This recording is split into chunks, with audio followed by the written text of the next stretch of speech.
The main idea of the United States Constitution, which was ratified in 1788, was to limit the powers of the federal government. For the first time in history, the powers of a national government were limited to a list of enumerated powers. Article 1, Section 8 lists these powers, for example, to coin money, to issue patents, to declare war, to support an army and navy. A Bill of Rights was added at the insistence of those who feared federal power. The Bill of Rights was considered an iron-clad guarantee that the federal government would not expand its powers beyond those listed in Article 1, Section 8.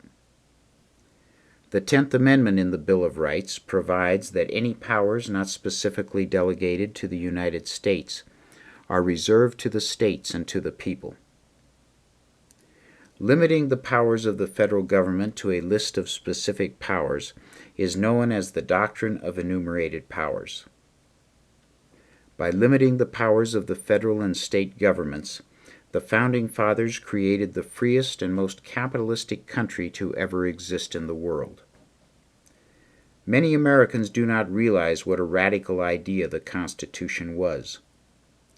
For the first time in history, a government was established which guaranteed property rights and which limited the powers of the government to specific enumerated powers.